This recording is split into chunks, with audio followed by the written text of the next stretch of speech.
Hi, ladies and gents. My name is Thom Gibson, and welcome to my first podcast. I've wanted to do a podcast for a while and decided to finally just do it. I am a middle school math and robotics teacher, and this podcast is going to be focused on education, but I'd like it to be a little bit more storytelling. I'd like it to be sounds from the classroom and thoughts from the classroom, and less of me interviewing other people or just me talking to a microphone by myself. So earlier this week, I found a reflection prompt that said to record about 10 minutes of audio from one of your classes, maybe a conversation with a student or anything along those lines, and then reflect on those 10 minutes that you listened to. What did you like? What did you not like?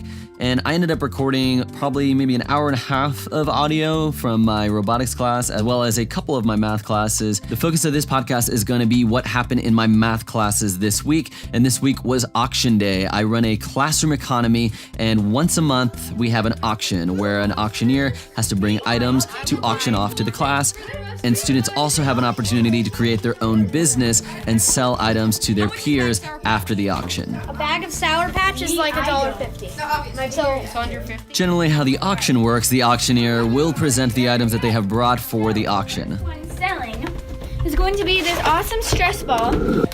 Okay, remember the Pop Rocks. If you want them, you gotta give one to me. Okay, Barb's book. Barb's book being Barb from Stranger Things. She'll tell you all the secrets to being alive and having fun. And like a regular auction, they just keep raising the price, and if students want to keep bidding on it, they'll keep their hand up and then put their hand down once they either do not have enough money to bid on it or they're not willing to spend more than that amount. 50. 600. 600! Wow! Yeah, that was like a fun one. Occasionally, the auctioneer will bring a mystery item, a bag of goodies that no one knows what it is, and then you just kind of roll the dice and possibly get something great or something not that great. The mystery item is usually a really cool thing, like a bunch of baked cookies or some toys or some other thing that most students want. This is like the best mystery. I'm not even kidding. Like it's like Scarlet. Tell them how bad it's mystery. First of all, you get this awesome bag that's red, and it says Happy Holidays. And then you get some mystery items. So the mystery item bidding goes up, and it's settled on around $1,600. Most students make between $1,000 and $1,600 a month, but they also get opportunities to make bonus money, usually getting $200 to $600 in bonus money a month. And they also pay $1,000 in rent every month unless they choose to buy their desk for $4,000 and they no longer have to pay rent. So the mystery item ended up going for about 1 month's wages. Woo! Yeah! Students waited in anticipation to discover what mystery item had been won. Reveal it. Okay. Yeah, what's the grand reveal? What's it gonna be? What is it? I got it. Books.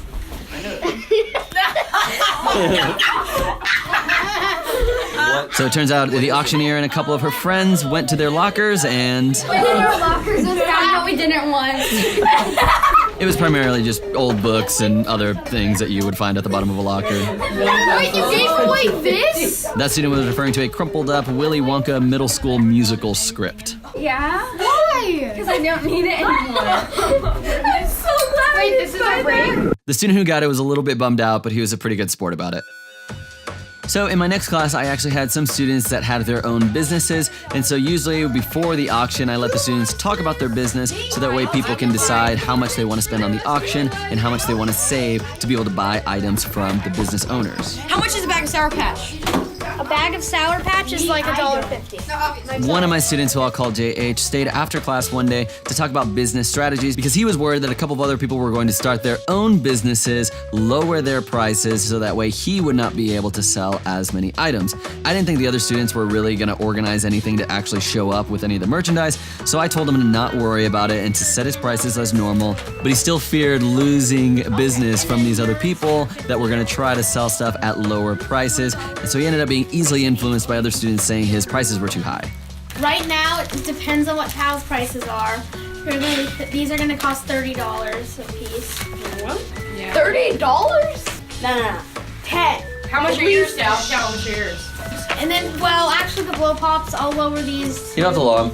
Just so you remember that. And oh wait, Did you guys fill out a form and everything? Wait, Tom, can I announce my perks? I also talked to JH about loyalty programs that businesses set up, and so he created these perks to influence people to want to come and only buy from him. I also have business perks. If you buy from me 3 auctions in a row for more than $75, you get 5 free real dollars you can spend at anything. If you can pay $100 to $400, if you do that, $100 gets you 10% off anything. $200 gets you 20% off, up to 40% off. If you pay more than $500 to me any given auction, then you get 3 real dollars. So what's interesting is the students that went to JH and were threatening to start their own business of the same type and sell for lower prices didn't end up even bringing it. You guys aren't doing a business?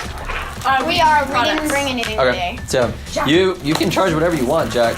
Because, I mean, you virtually have no competition in here. Okay. All right, so keep that in mind. We're going to do the auction You first. should raise the prices if you're. And so at this point, JH is kind of regretting the lower prices that he had already proposed. Yeah, I might raise the prices, guys.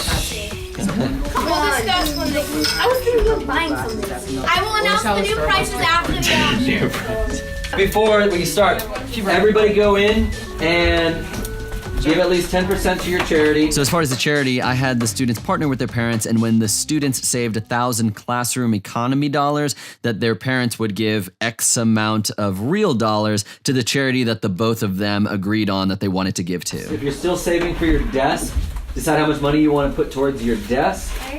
And then the rest you'll have for the auction. I have them put their money towards the charities and towards their desk goals before the auction, so that way they don't end up blowing everything and then just giving what's left over to the goals that they're making. We have like 10 items, so get All right, let's get started. Go. So the auction portion of this class looks pretty similar to the auction portion of my previous class. 40, 50. Now we have the lightsaber. You can be your ultimate Darth Vader or Sith, either one. If you bought more than one item.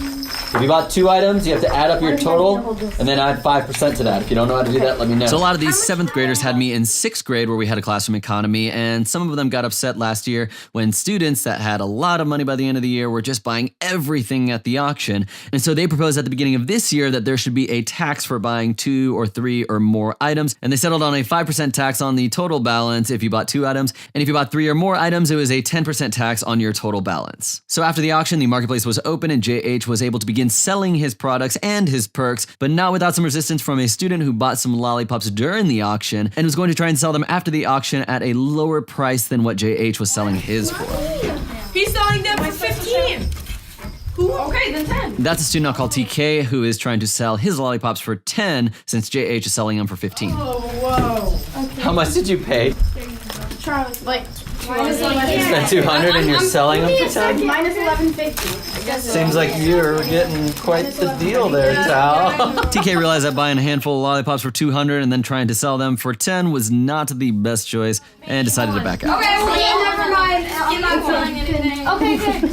So JH starts selling his merchandise but quickly becomes a bit overwhelmed as student after student just keeps coming over. I know I am, guys. Okay, just slow down here. The puck should go up to Jackson's. Hold on, guys. Hold on. I tell JH he looks like he probably used an assistant, and one of the students actually ends up offering for a low wage. If you pay me $10, I'll be your assistant. No. He declined the offer. I need a piece of paper. First of all, I need to keep track of purchases. And they don't actually have physical cash that they're handing over. Everything is digital, so students are transferring money online, and he's trying to keep track of everything. I mean, are you seeing that they're paying you before you give it to them? Yes. They are paying.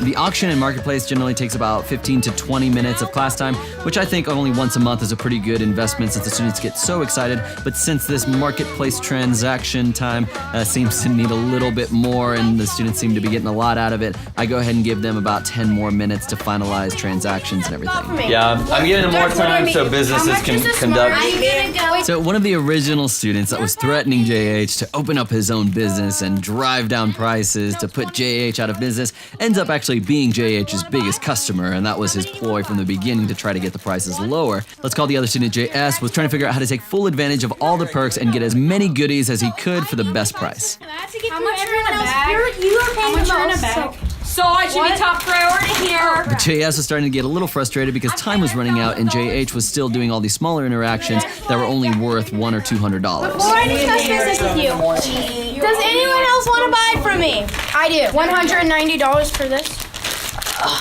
Sure. All right. Jack, how much is soda? I need to know. Jack, give me some time. I have to get through everyone else. JS was asking about the price of soda because JH also had a part of the business where if someone wanted an item that wasn't present at the moment, he would purchase that item and bring it the next day. But he would look online to see how much the item would be on sale for at whatever store he was going to go to, and then he would multiply that amount by 100 to find the classroom economy price for it. Be patient, please. I have looked at the 75. time. I'm not doing this any other time, so it's now or never. How much is soda? Okay, well, he figures that out. So soda.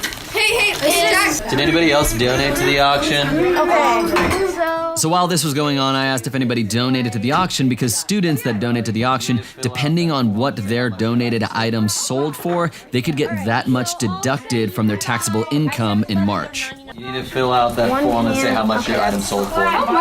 So JS finally decides on what he's gonna order and has laid out all the perks that he is gonna get for his order. Then that means I'm paying you $1,010. That means that then I would get 460 free because I spent over 400, so it's 40% off, and I paid over 500, and that's $3 free, which is $300 because $1 is pretty much 1 cent. Wait, I'm confused. So how much are you paying to give away? I am paying you $1,010. Okay, so what do you want to buy? I have the list right here. Hold on. But before you write anything down, I'm gonna calculate what I get free stuff like. So even in the midst of this mess of trying to figure out what this order is, other students begin to approach JH again and want to buy more items from him. A soda. Let them- 70. Don't. Okay, You're being pulled in he's 8 different directions right now. You need to focus on this. I'm not gonna wait for him to finish, and then I will serve you. But he's paying $1,005. Okay. 14 blow pops. Oh my god. Okay. Hold on. 14 stuff that I get free. 2 more bags of Sour Patch. We'll pause. We'll push pause on this for now, and then we'll finish this up after Should I class. clean all this? And so when it's all said and done, JH does feel that he made a profit, and JS was very satisfied with all the perks that he got and all the food that he got. And my hope is that there is just some real life business learning going on here, even though this is not specifically part of what I'm trying to teach as far as my math content. It's really fun to see them struggle and get frustrated and think through what could I have done to make this better, and it's a lot of fun to watch. So thank you for listening to my first podcast. I hope you enjoyed it, whether you're a teacher or not. And I've got the next couple of podcasts planned out from my robotics class, but I don't know what I'm gonna do after that, so stay tuned. I don't know what I'm gonna call this show. Originally I was gonna call it the Thom Gibson Show, but no one knows who Thom Gibson is, so why would anyone click on that? And then I was thinking, well, my grandma was always like, I'd love to just be a fly on the wall in your classroom, so maybe I could like take something with that and make something out of it. I don't know. We'll see what it ends up being. For now, I guess it's the Thom Gibson Show, unless I come up with anything better. In the meantime, you can see me on YouTube at youtube.com/GibsonEDU, or you can check out my education blog at thomgibson.com. That's THOMGIBSON.com. And thank you so much for listening to my first podcast, and hopefully I will see you in the next episode.